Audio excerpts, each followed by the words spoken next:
today we're going to talk about my weekly blocks and we're going to talk about my monthly map. And the last training, which Ben will link up for you, you'll want to watch that after, is about my weekly maps and my daily to-dos. So one of the questions that people ask is, how do you have so much output? How do you guys get so much done? More importantly, not just how do you get so much done, but how do you get so much of the right things done? It's one thing to be busy, but it's another thing actually being busy doing things that make you rich. Those are two different things. And so the way that I put my week together, the way that I put my month together, the way I put my days together and my quarters, it's all really, really important, and it's all by design. So what I'm going to teach you today is how my weeks fit together. And I have push weeks and recover weeks so I don't burn out. And I'm going to walk you through it. So this is my weekly map. This is my typical week right here. The difference between my push week and my recover week is during my push weeks, I will fill up literally every block that you see on the screen. All right, so we'll go through this. And Mondays, Tuesdays, Wednesdays, Thursdays, Fridays, you can see are kind of designed for different things. Don't copy mine, okay? I'm running a staff of 35 people. We have sales coming in whether I do sales calls or not. There's a lot of that's different that you want to model my style without copying me verbatim. And so if you're, really building a business from scratch, you're going to have repeated days. So you might have a sales day on Tuesday and a sales day on Wednesday, and then a production day on Thursday, and then another sales day on Friday. So kind of take this and roll with the model. But what I'm doing here is I'm blocking out time consistently each week for different things, okay? Ben, stop me if anybody has any questions. So Mondays are a planning and sales day, and I'll get up at 5 o'clock, and I will train in the mornings. I've got some morning. You'll notice that every single day I've got morning reading blocked in here. One of the things that my mentor, Jay Abraham, taught me is that if you're not doing anything to inspire you during the day, your runway of burnout gets really, really short. Really, really short. And so Jay actually spends like the first 3-4 hours of his day reading and thinking about, ideas. And I don't have time to do that. So I'm just putting in an hour. So I'm like, Jay, you live in LA and, everybody knows who you are. I have to actually build a name for myself. So, I'm going to crunch that down a little bit. And then I've got meetings. Then I've got a big miscellaneous block here.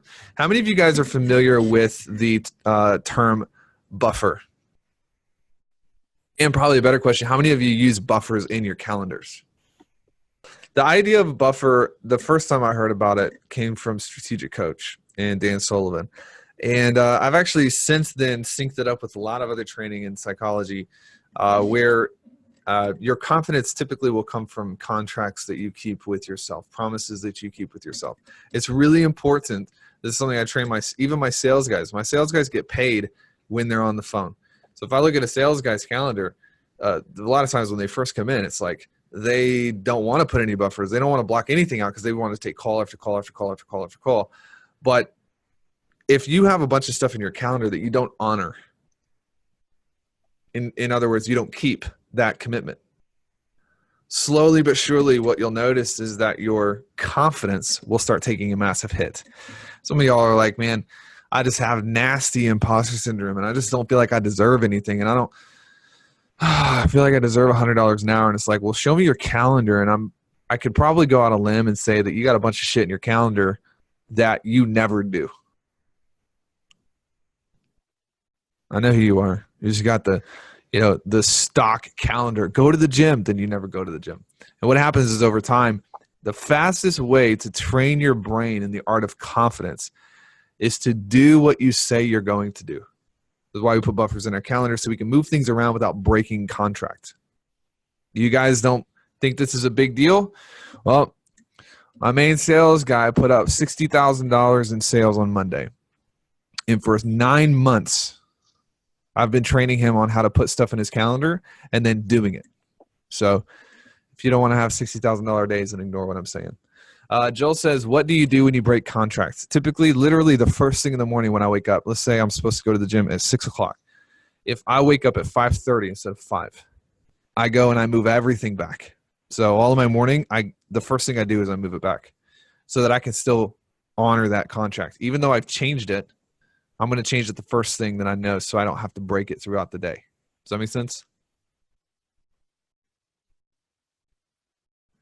Yep. He said, yes, thanks. He also asked about morning formula.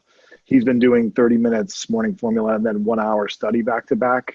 Is that when you do yours, right, in the morning? Yep, I do.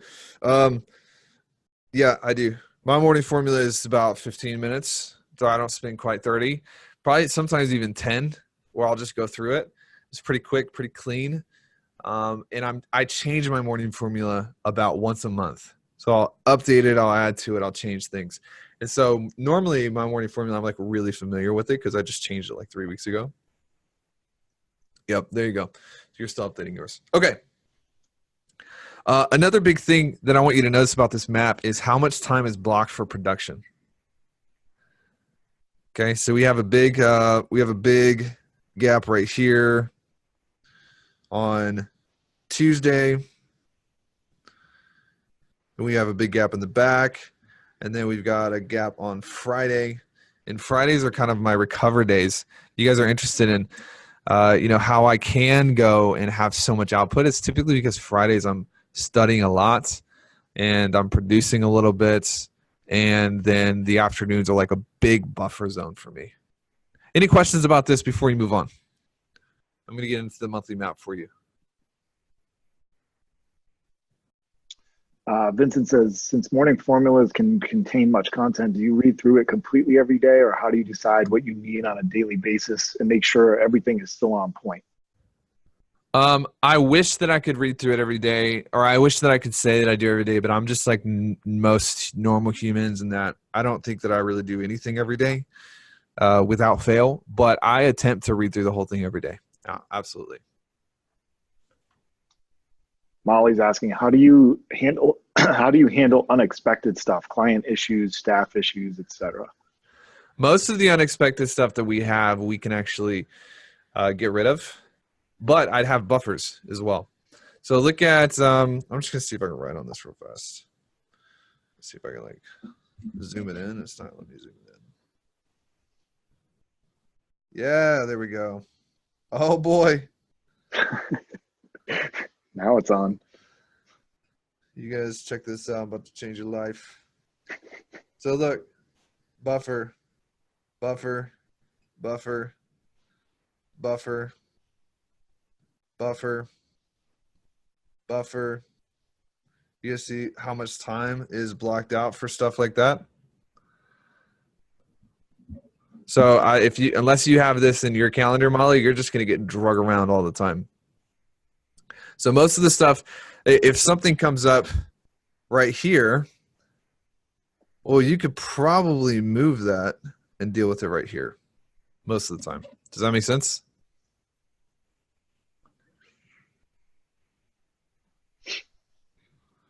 I actually have a few blocks for miscellaneous stuff. Okay. Well, that's literally how I deal with it. If something comes up and I'm recording a podcast, I'm going to deal with that after lunch. How do you handle unexpected downtime? Never heard of that. What is unexpected downtime? I literally don't know. Yeah, I was wondering what that was. Any other questions? Yep. Diego says, what do you do after lunch on Fridays? It's a great question. I love these questions because sometimes people are just answered like, I don't know, I don't even really care. But sometimes you'll get a gold gym. If you ask Jay Abraham something and it's like he's actually thought about it. He asked me what I'm doing after Fridays. So I respect those questions. No off limits questions. But after Fridays, like after the morning and after lunch, I'm typically I'm actually giving myself a little bit of a break so I can work Saturday. So Saturday mornings, I don't have it on here. But I go to the gym and I do my weekly review, which I'm going to walk you through today, my weekly review. And I was just coaching a guy on my team this just right before this call, talking about self-awareness. How am I so self-aware? Well, my weekly review is like built to keep me self-aware. And so me and Chris were joking because on Saturdays, Chris has a massive family of 19 children. And now he just has 4. But still, he has a lot more than I do, which is 0 at the moment. But he'll laugh at me because I'll send him like 25 text messages on Saturdays. In fact, Ben, you've been the victim of this a couple times too. Where I'm like, it's a Saturday and I'm slacking you and stuff because I do my weekly review in the mornings and it connects all the week's lessons. I got all this self-awareness and I'll just work for 3 hours, 4 hours. So Friday afternoons are kind of like my Saturday mornings. It's a little bit of a switch up. I mean, most people on Saturdays are taking off, chilling out. I kind of do a little bit Friday afternoons, and then I work through Saturday till about 1 o'clock. All right, we got a few questions here on Facebook too. Emily asked, "Do you have more than one calendar?" Mm-hmm. I do. Well, I don't have more than one map, but I have more than one calendar because I have a work calendar and a personal calendar, and my personal shared with my wife and things like that. All right. Saeed's asking if you use a time tracker when you do work. No, but I should. Okay. Do you focus only on the task, or do you ever get distracted in the middle of tasks? I get distracted all the time. But maturity is being able to select what you give your attention to. And so most of the times I'll get distracted, but then in my daily review or when I'm setting up my day, I'll catch it. So the biggest advantage that I feel like personally I have been, I'm actually interested in what you think about this. Feel free to disagree. But I think one of the greatest advantages I have against people who would compete with me is not my skill level, but my speed with which I can catch mistakes. So I'll make a mistake once, and then maybe I'll make it twice. But it's very rare for me to keep making the same mistake over and over. So yeah, you're going to get distracted, but I'll catch it at my end of day review, and then I won't repeat that mistake Tuesday. Yeah. Yeah, I think that's something that we have in common, but that's what comes back to that self-awareness, like practicing this daily and weekly so you can get to that point where it's like, oh, got distracted, need to make this adjustment, and it doesn't really take you off course. Yeah, and I will say this because there are a lot of questions right now about, well, how do you deal with unexpected stuff? The perks of being disciplined will end up producing. You've earned the right at that point to not have unexpected things rob you of your time. So many times we're like, well, if I had a team of 35 people and if I had this and I had that, I wouldn't have to deal with distractions. No, but here's the deal. Like, you're not going to have that team if you can't figure out how to ignore distractions now. And so I acted this way early on, and it has caused us, it's given us the benefit of being able to grow. And so I would say too, it's just something to challenge your thinking for a minute. Do you really have to deal with everything right when it comes up? Every time, Ben, you can validate this too as well, even though it's self-deprecating. Every single time I've responded in the moment, it's the wrong response. All right, so client fires, staff fires. It's always, always, always the wrong response. And so part of the rule that I've started really implementing with myself, and Ben, I've gotten better, you got to give me credit, is I'll wait for an hour and a half or 2 hours to respond. Mm-hmm. So I actually don't even think it's good I don't even think it's good for you, for your business or for your reputation, to be responding immediately to things. It's better to throw it off and finish what you're doing and move it to later. Yeah, 100%.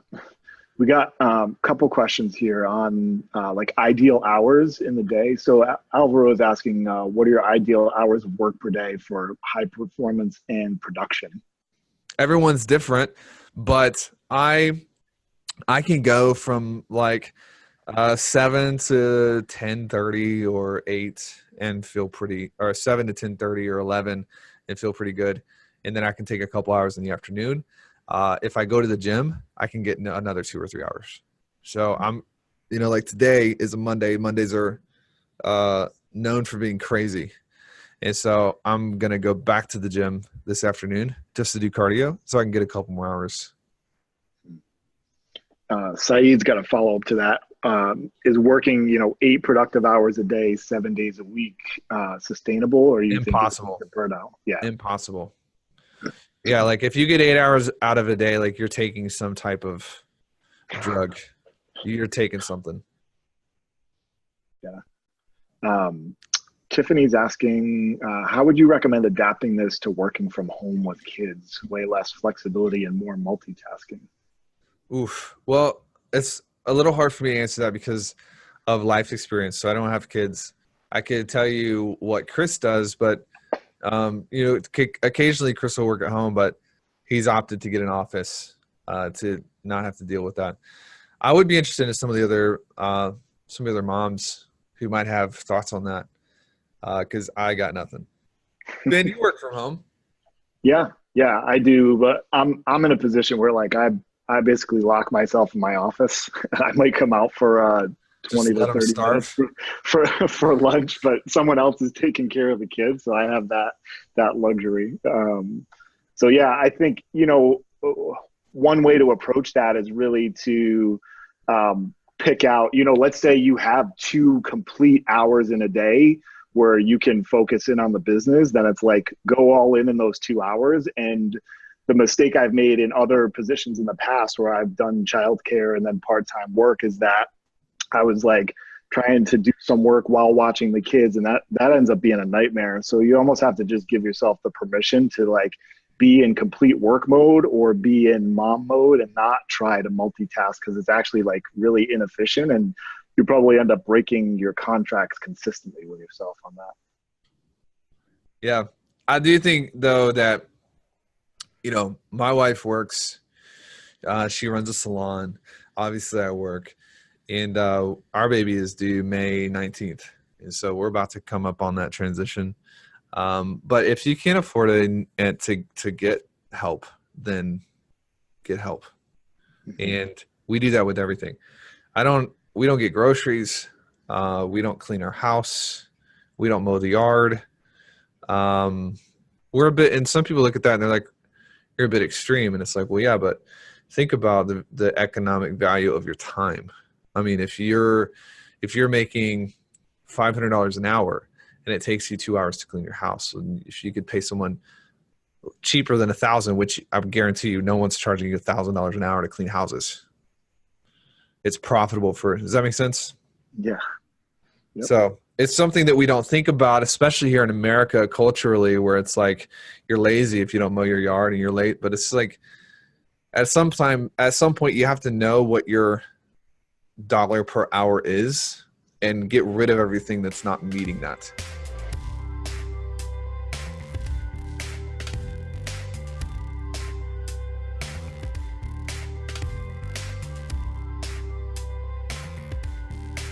Okay. So the Luke Term Journal, which is what I use for my to-dos, which I've seen many of you getting into it, the bullet journal stuff. If you open it up flat, there's a left side and a right side. So you guys noticed from the last training, I use the left side for my to-dos and all of that stuff. But for the month, I actually use both sides. And so I'm going to start with the right side, and then I'm going to go to the left side. So you heard me correct, Molly. That is 2 pages for a month. 2 pages. You have to use some extra paper for this. Sorry, it's inefficient. But it's the way it goes. And so you'll remember this setup. This is a basic setup, and all I have is what I want to get done for the month. So this is my to-dos up here, my projects, and then my radar, and then my study. This is relatively the same thing. Nothing is different about this from your weekly map. Okay. And so I'm going to have, the February memo. And I'm going to have a funnel in here. Whatever it is that you need to do. And these are project-based to-dos, or it can also be just things that are on your mind. Okay. And then anything I don't think I'm going to have time to do this month, but I want to deload it. I want to get it out of my brain. I talked in the last training about things that stay in your brain, tax your bandwidth. It's one of the worst things you can do for prolific output. And so anything that I have in my head that I don't think I'm going to be able to get done, I will put it here. Okay, so an example of this, just to give you guys an example, you guys follow our marketing and stuff. An example of this would be like the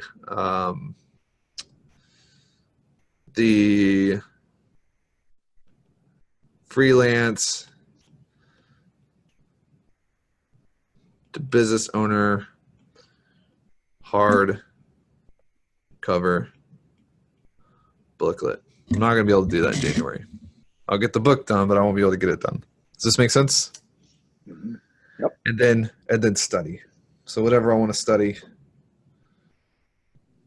Pennsylvania, Ben's baking tips.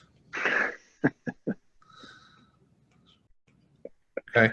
And the beauty of studying, Andrew Carnegie said that you should have a reading and study diet. Just like people have diets for their food, we should have a diet for their study. And so it's really important that you actually know what you want to be studying. And typically, blocks throughout your day. If you have to decide what you want to read, if you have to decide what you want to study, it's kind of like deciding what you want to wear. You've got fatigue that will come in if you have to make too many decisions. In fact, if you run a business, and you probably felt this, if you're really optimal, but to just be dangerous for a minute, if I can. Some of you may not agree with this, but I don't care. If you're really optimal in running your business, you should have a hard time deciding like what you want to eat for dinner.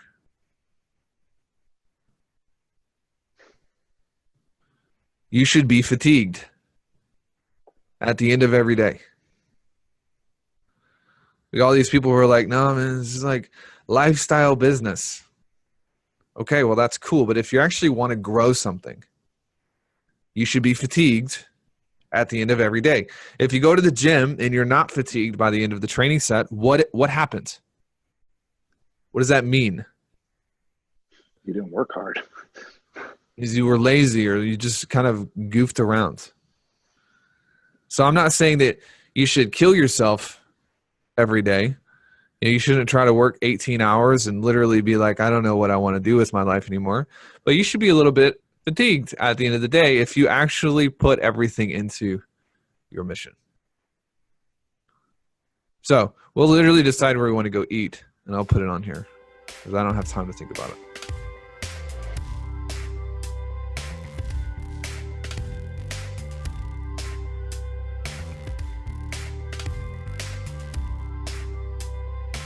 Questions? We can make a pause and answer some more questions if you like, and then we'll go back to one more thing. Yep. Oh, Joel says, I have a question. How do you remove distractions throughout the day in order to keep your contracts? Joel, Ben hates you. That's why I ignored your question. He told me before we went live that he doesn't like you at all. No, I'm just kidding. He did not say that. How do you, he repeated the question. How do you remove distractions throughout the day in order to keep your contracts? So the best way that I know how to do it is blocking and tackling. And this has been around for a long time, but the first person who taught this to me was Todd Herman. And if you don't know Todd Herman, he's a fantastic mental psychology, mindset, productivity coach. He coaches athletes and things of that nature. And there should be periods of the day where your email's off, your Facebook's off, and your phone is off. Or at least on Do Not Disturb. People get upset with me because I won't text them back. I'm like, literally, my phone is off because I have stuff to do. I'm like a successful human. And you're not. That's why yours is on. I don't really say that to them, though. But you should have periods of the day where, you're not going to be able to discipline your way out of this, Joel. That's the thing. You're not going to be able to just have more discipline or willpower. You're going to have to rig your environment to save you from yourself. All right. So it's like, your question is a little bit like, if I'm an alcoholic, how do I remove the temptation in a bar so that I don't drink alcohol? Well, just don't go to the bar, man. Like, stay away from that. So it's the same thing in normal productivity in life. You're going to have to remodel your environment. You're going to have to turn your computer off sometimes. Things like that. Make sense? So he's got one. My mindset issue at the moment is that I want to hit 20K revenue for 3 months straight before I quit my day job. Dilemma is that it will take me 6 months to reach that, and there's a huge opportunity cost. Whereas if I quit now, I can reach it in 2 to 3 months. All right, let's get him on so he can talk. Hello? Amen. Amen. Cool. So All I'll right, just... Saeed, I'm going to lead you. Okay. How many hours do you work a week at your day job? About 30 hours. Okay, and how 20, much do they 30 pay? hours, yeah. It's around £14 an hour. Okay, 14 pounds an hour. And how much are you making with your business? Around 6K US per month. All right, we're not going to be able to do this if one is in pounds and one is in US. One sec, I'll do it. Around £5,000 a month. All right, so That's just revenue, though. That's not profit. what's the sign for pounds? Do you guys know? I don't even know, man. Like a Pounds. There we lid. go. And then you're 5,000 pounds a month? Yeah. How many hours are you working on your business? Around 25 hours. A week? Yeah. All right.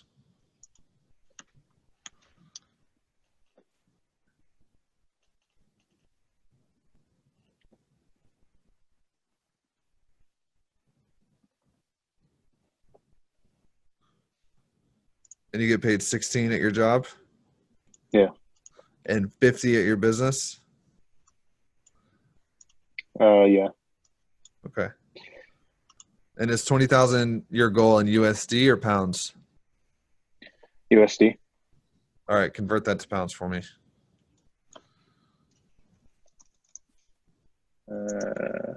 16,000 pounds.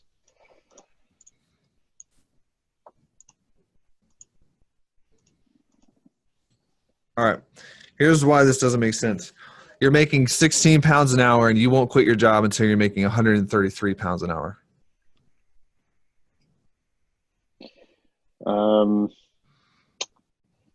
Yeah, well, that the amount I'm making my business, that's just the revenue. In terms of profit, it'd be probably like half of that.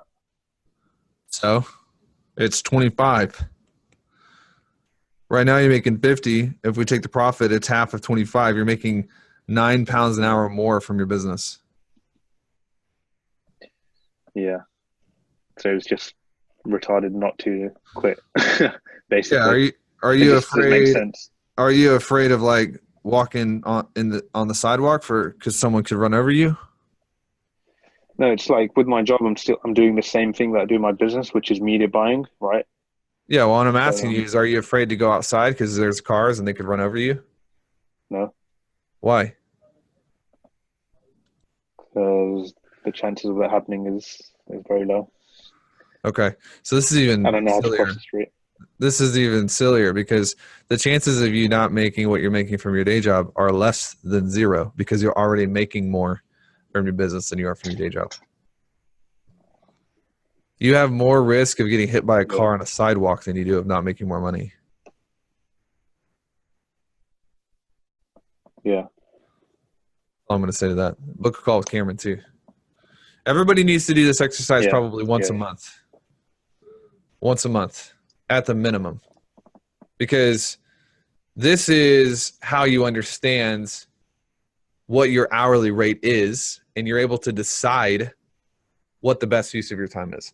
There's no chance that you can actually effectively build a map that serves you if you don't know what the different hourly rates are for your business. All right. Any other questions, Ben, before we move on? Yep. What do you do if you drastically underestimate or overestimate how much you can get done when planning your week? I understand you gain self-awareness over time, but what about with new projects where you don't know how long stuff is going to take you? Man, it happens all the time. All the time. This is always going to be happening. And the goal is accuracy. Somebody say hashtag accuracy in the comments, please. Just let me hashtag accuracy.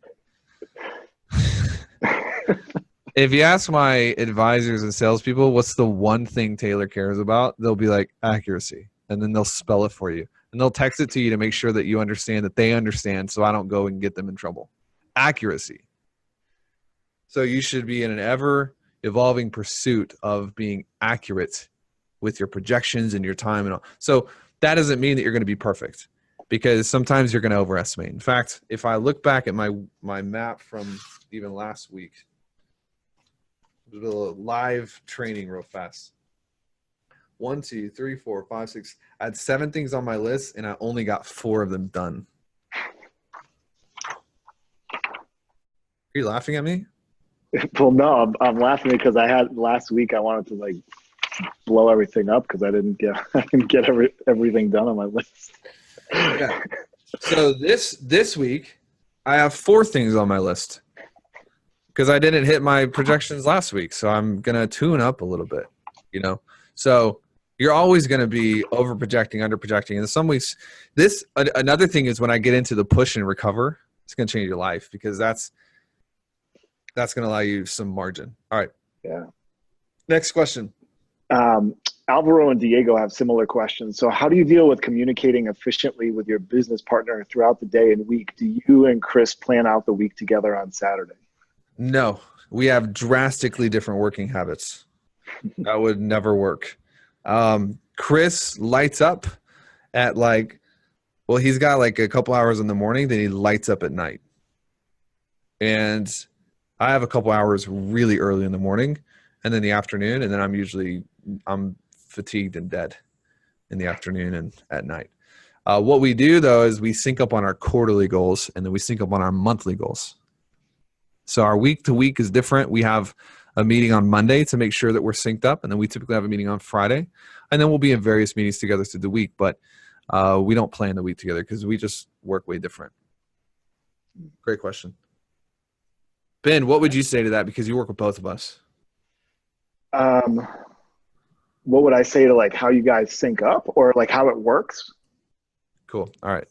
Never mind. Next question. I didn't understand the question. We're running out of time. Let's go. Okay. Let me take you through this, and then I'll take you through the weekly review, and then we can spend as much time as you want on questions at the end, because we haven't even gotten to the good stuff. Everything up to now has kind of been silly. Just me telling you what I kind of do. This is the left side of the page, and this runs my weekly map. So everything that I do weekly, I pull it from this monthly thing right here. All right. So on the left-hand side of the screen, I will put in all of the days of the month, 1 through 31, and then the day of the week that it is to the right of that. You see I've got everything starting from number 1, which is a Tuesday, to the 31st, which is a Thursday. Okay. And then my big goals, my outcome goals, are going to be over here on the right-hand side. Similar to the weekly map and how we have those on the top right-hand side. I'll put these over here as I'm planning.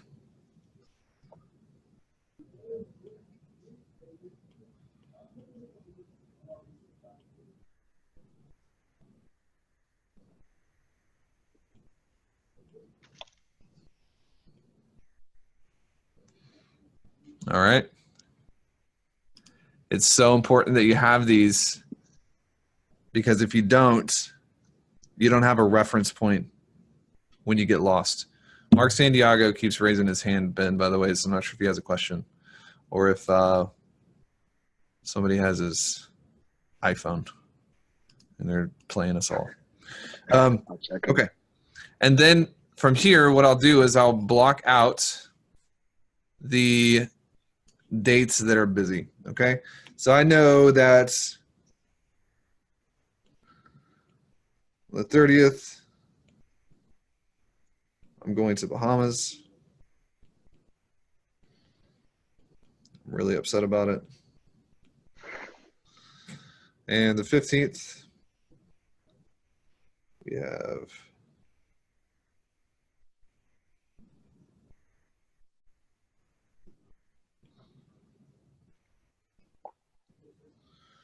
and then the 9th,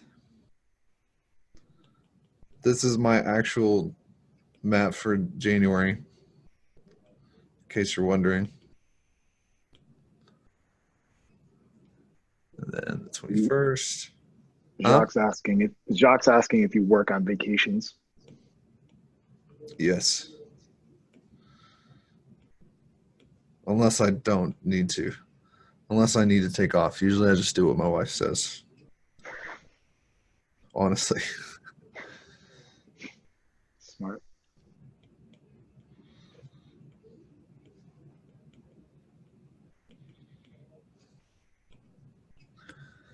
All right.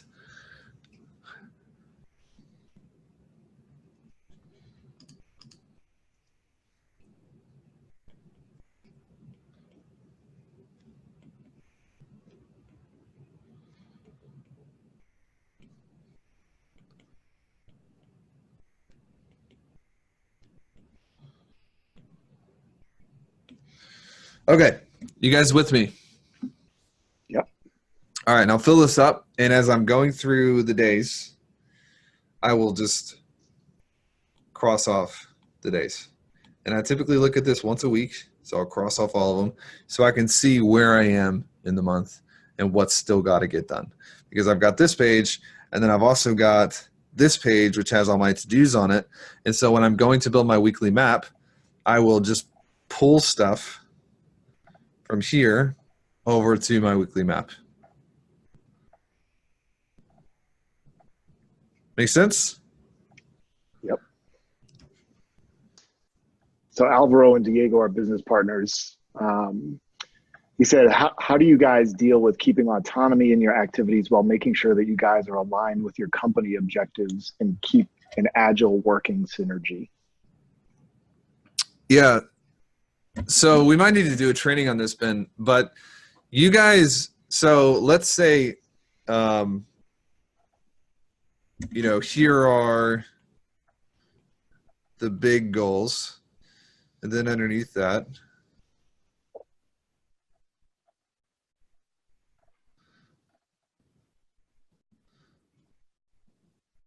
and then underneath that,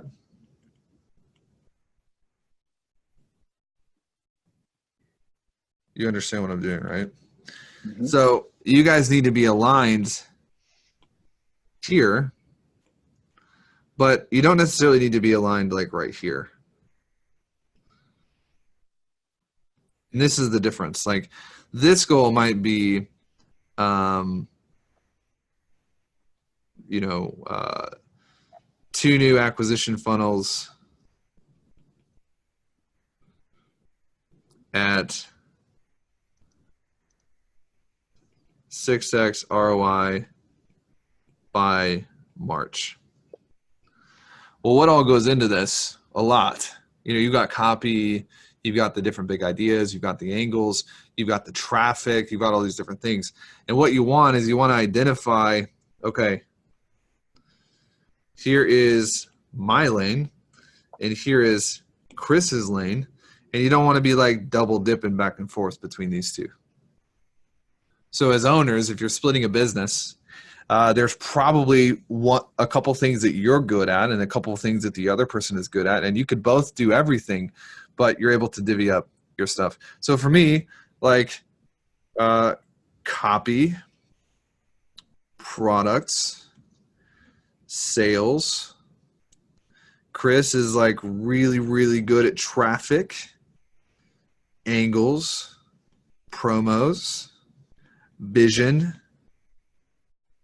All right, not that I couldn't supply vision, but I'm just a little bit better than Chris is at taking a complex vision and breaking it down into today, tomorrow, this month. And Chris is a little bit better at I am than seeing, here's what we want over the next 3 years. Here's what we could actually do to get it. Does that make sense? Yeah. So if green is me and Chris is red, then it's going to look like this,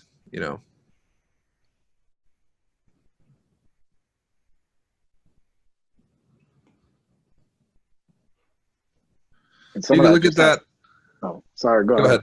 No, go ahead. I was just going to say some of it has to do with just simple like project management and like whose tasks are who, so that you can stay in your own lane essentially.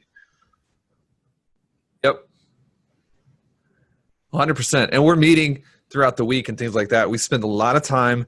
We spend a lot of time on these, the big things. And then typically we just kind of have our own ways of doing the things underneath that. Does that answer the question for you guys? Diego and Joel and Sebastian and Austin, some of you partners. Okay. Yeah. Alvaro said awesome. Diego said a bit. Well, put it into practice and we can do another training on it. Henny says, doing both weekly map in Excel and handwritten in the book seems double to me. How are they different, or how do they fit together, add to each other?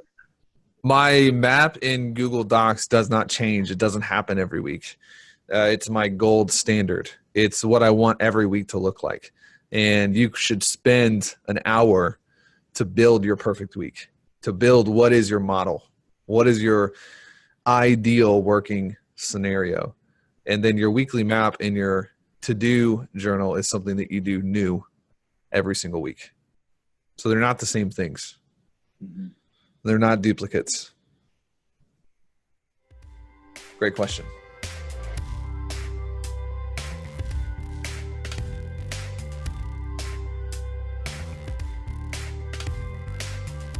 This is my weekly review. Now, when it comes to weekly reviews, one of the things that you need to stay away from is just reinventing the wheel all the time. And so I've borrowed from a year ago, I read High Performance Habits by Brendon Burchard. It changed my whole life. If you haven't read the book, it's a fantastic book. I'm constantly looking at how I can optimize myself. And so a lot of this, you'll notice I've stolen it from Brendon, and I'm not even sorry about it. Literally, Brendon, I stole from you. But I paid him for the book, so it's worth it. High Performance Habits. And so I'll go through this once a week. And this is something that I'm pretty consistent with. I think that not doing a weekly review exposes you to repeating mistakes. So it makes you pretty vulnerable. And so I'll go through this, and I do use Evernote for this. And I think it was Henry, or maybe I don't remember who it was, but someone was asking me how I retain so much information. And honestly, my weekly review is part of that. So 3 great things that happened to me last week. Ben, let's just go through this, and you're going to answer my weekly review questions. Okay. 3 great things that happened to me last week. Let's see. I hit my projections for my department. I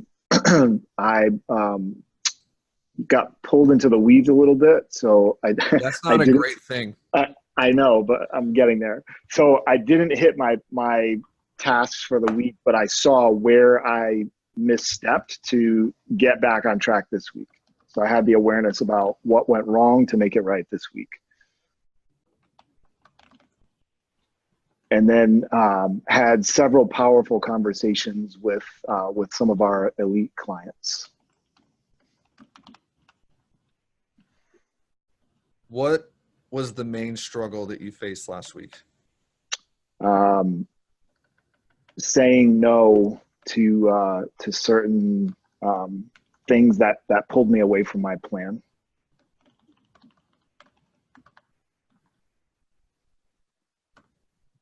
If you were advising or mentoring someone dealing with the same struggle, what would you advise them to do? To pause before they respond and say yes to something. What were 2 things you learned about yourself this last week? Let's see. I get a significant feeling of accomplishment when I lay my plan out and execute it. And I can still sharpen my skill of mapping out my week. What were 2 things you learned about others? It could be friends, work, colleagues, etc. Yeah. Let's see. Someone on my team that I saw saw qualities in them that I wasn't aware of. It took a few months to see these qualities. I hope you're talking about me. I'll never tell. Yeah, and client. Okay, let's pause real fast because I want to draw attention to something. For those of you asking about this doc, you can just copy this into your own doc, which is probably better anyways because you'll retain a lot more of it. But I want to pull your attention to something, which is the fact that he's struggling with this. Yeah. Does anybody else notice that? I do. Who else? Who else is noticing? It's okay. The one time you can throw Ben under the bus publicly. Yeah, I'll be okay, guys. Molly. Molly doesn't want to do it. All right. Austin. Brian Dawes, do you see him struggling with this? Erica, you notice him struggling with this? I'm just going through the people who are in attendance now. Yep. Step your game up. So here's the beauty of this is that this is a muscle that you can get better with at time. And how many of you know that if you practice this once a week, you're going to begin to be able to think this way during the week on a Wednesday as well. All right. So just want to throw that out there is your brain gets sharper with time, but it's still a little bit of a struggle. And Ben, do you feel more empowered right now or less empowered than before we started? Less. Okay. Why? Wait, empowered. Empowered? Yeah. Well, no, yeah. So I feel more empowered, but I want to get better at this. So You feel weaker, yeah, but more empowered. Yes, exactly. Okay. So you're exposing to yourself the areas that you need improvement. Yep. Okay. You want to keep going? Yeah. All right. So you only learned one thing about someone else. I'll let you off the hook with that. One decision that could have made your life better last week. Go to bed at the time that I know I need to go to bed to be effective. What worked really, really well last week and why? Yep. I delegated several things. And that allowed me to stay high level most of the time. Okay. What else? One more thing. I don't know. Did you have good recovery this weekend? Yes, I did. Okay. Anything that you read last week that stood out to you during your studying? Yeah, it was just, I was going back to psychocybernetics. So acting as if, and the power that has in leadership, having what we want, those types of things. Gotcha. So what I do here is actually go find the quotes. So in my reading time, I'll flip through a book, but most of the time I kind of know what I've read through the week. Why? Well, because I'd selected what I was going to study through the week. And so as I'm reading, I'll make a note if I want to remember it or something like that, or I'll go into my workflowy, which has all my notes for my books, and I'm copying down a couple of things. I'm telling you guys, what you want to look for in your life are flywheels, not fixed assets that you can just do one time and be a power lifter, but flywheels. You see how this weekly review is a flywheel, that as you do it every single week, you got 52 opportunities to do this. And if you're pulling quotes and pulling learning lessons and putting it into a weekly review, and you're pulling 2 or 3 per week, you've got 150 things that your brain is much more likely to remember because you've had to draw upon it to capture and put down in a review. Just want to bring that to your attention. We'll skip this though, since he doesn't have a notebook. And then Ben, if you go to your list last week, you have it pulled up. Yep. What did you accomplish last week or wins? Yep. So 2019 planning for my department.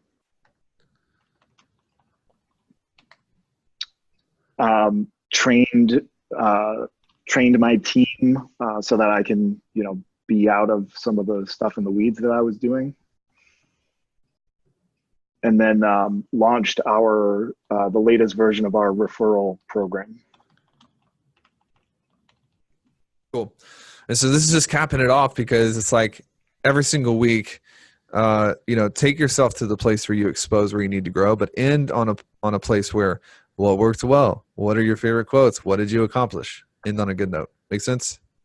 Yep. And then here, Ben, if you don't have an answer for this, we'll just skip. But if you do, let's hit it. What big dreams or projects or dream outcomes did I move forward this week? This isn't just work. This is anything in your life. Yeah. So I would say 2019 planning, not just in my department, but personal life and how that relates to my work goals and desired outcomes. And this week, what is a big project or dream outcome that you want to move forward? Yeah, so that's having the entire year mapped out for my department, like goals. Gotcha.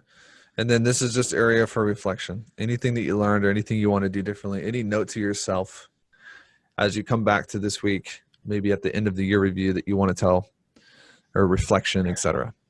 Yeah, I think the number one biggest lever for me in performance is just that going to bed at the right time every day. All right, what about now? You feel more empowered or less empowered? More empowered. Just living the good life.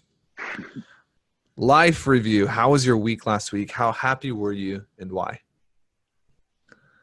I was, how happy was I? I spent the week in a lot of frustration because I didn't say no to certain things, and that pulled me off my plan.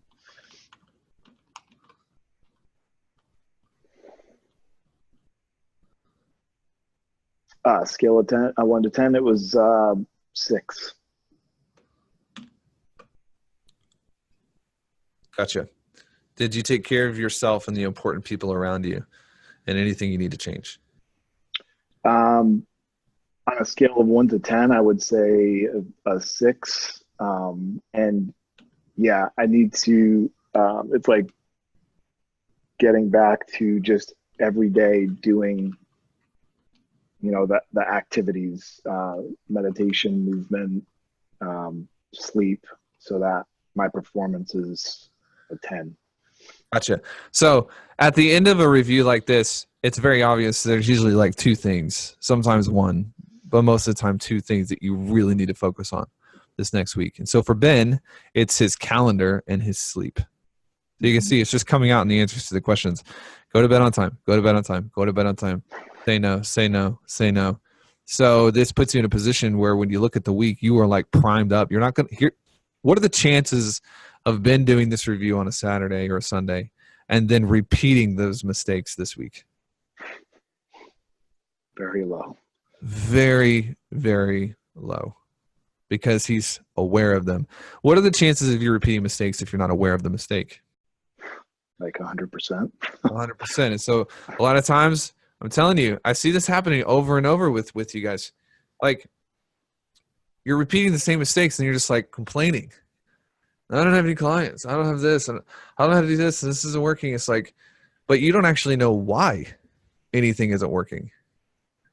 The difference between a rock star and someone at the top, someone who's crushing, and someone who's just in this little pool of failure is the failure is going to universally happen to everyone. But the person who does this knows why they're losing and can tweak it so that they can win next week. That's a big distinction. We talked about regulation last week. You're going to win. You're going to lose. In fact, repeat after me. Sometimes I'll win. Sometimes I'll lose. Everyone say it. Sometimes I'll win. Sometimes I lose. The elite of the elite, the all-stars, the people at the top, the only difference, they lose just as much as you do, but they know why they lost, and they can eliminate it for the future.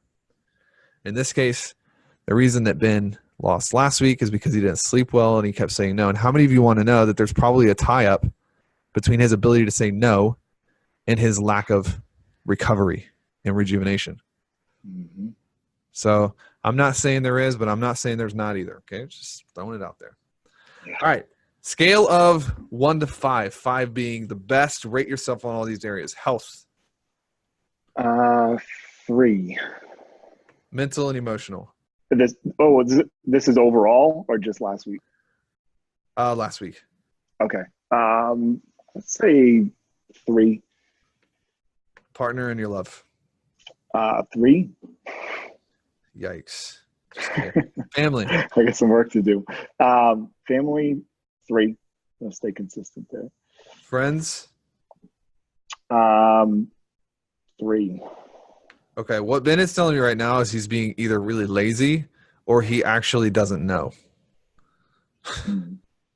Because if you're in 3 all the time, you don't want to say a 4 because that's too good, but you don't want to say a 2 because that's too bad. So you're literally splitting right in the middle, which is no commitment to either direction. Mm. Mission. Say 5. Experiences. This is like things that you're doing for fun, etc. Yeah, that would be a 5. Well, for the weekend anyway. Spirit. Spirit. 2. Finances. 5. And learning. 2. All right, learning is a big one. And this is stuff that we don't talk about enough. But if you're not learning, you're probably unhappy. So most times if I look and I'm like stressed out and I'm literally losing it, it's because I haven't read or learned anything new and I feel like I'm a failure. I'm like, I'm fat and I'm ugly and everyone hates me. Well, no, you just haven't read a book in 4 days. So, yep, Russell, this is a scale of 1 to 5. Scale of 1 to 5. Makes sense?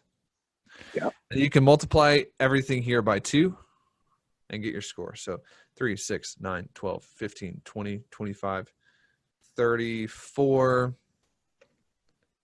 So Ben scored 68% for last week. And then finally, you can give yourself some reflections. Anything you want to pay attention to for next week. Let me see if I can write it for you.